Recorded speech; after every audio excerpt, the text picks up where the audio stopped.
আরব উপদ্বীপের দক্ষিণ পশ্চিমের দেশ ইয়েমেনে বেশ কিছু অঞ্চলের মানুষ আছেন ল্যান্ডমাইন আতঙ্কে। হুতিদের পুঁতে রাখা ল্যান্ডমাইন ছড়িয়ে রয়েছে মরু অঞ্চল সহ বিভিন্ন এলাকায়, যাতে ব্যাহত হচ্ছে ইয়েমেনে বসবাসরত কিছু মানুষের স্বাভাবিক জীবনযাত্রা।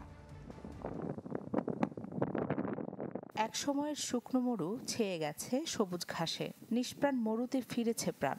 ইয়েমেনের মারিব মরুভূমির বর্তমান দৃশ্য এমনই। তবে এই সৌন্দর্যের পেছনে লুকিয়ে আছে অজানা আতঙ্ক, কারণ মরুর আশপাশের জায়গাগুলোতে রয়েছে প্রাণঘাতী ল্যান্ডমাইন, যাতে যে কারো প্রাণ যেতে পারে যে কোনো সময়। ফলে পূর্বপুরুষদের চারণভূমিতে ফেরার ইচ্ছা থাকলেও ল্যান্ডমাইনের কারণে সেখানে যেতে পারছেন না স্থানীয় বেদুইন ও উটের রাখালরা। অনেকেই করছেন জায়গা বদল। উৎসবের খুশি হবে নগদে বেশি, কারণ ঘন্টায় ঘন্টায় আছে গিফট জেতার সুযোগ। আলহামদুলিল্লাহ, ল্যান্ডমাইন আমাদের জন্য বড় আতঙ্ক, বিশেষ করে হুথিদের আশেপাশের এলাকায় এগুলো বেশি থাকে। আমরা আগে যেসব এলাকায় যেতে পারতাম এখন আর যাই না, কারণ সেসব জায়গা এখন আর নিরাপদ নয়।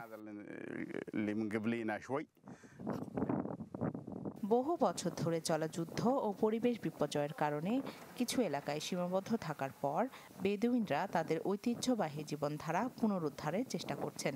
তবে ল্যান্ডমাইন নিয়ে তাদের সবসময় সতর্ক থাকতে হচ্ছে।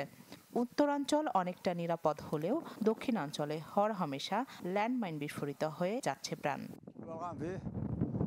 যারা ল্যান্ডমাইন ঘেরা এলাকায় থাকতো, এখন তারা সেখান থেকে উত্তরের দিকে চলে যাচ্ছে। যখনই কেউ দক্ষিণের দিকে যাওয়ার চেষ্টা করে, তখন মাইন বিস্ফোরিত হয়। জাতিসংঘের উন্নয়ন কর্মসূচি ইউএনডিপির মতে ইয়েমেনের ২২টি প্রদেশের মধ্যে ১৯টিতে ল্যান্ডমাইন ও বিস্ফোরকের কারণে লাখ লাখ মানুষের প্রাণ রয়েছে ঝুঁকিতে। ল্যান্ডমাইন মনিটর ২০২৪-এর তথ্য বলছে, ২০২৩ সালে ইয়েমেনে ল্যান্ডমাইনের কারণে প্রায় ৫০০ জন হতাহত হয়েছেন। আর ইয়েমেনের স্থানীয় মানবাধিকার সংস্থা মাওয়াদানার তথ্য মতে ২০১৬-এর জানুয়ারি থেকে ২০২৪-এর মার্চ পর্যন্ত ৫৩৭টি ল্যান্ডমাইন বিস্ফোরিত হয়েছে।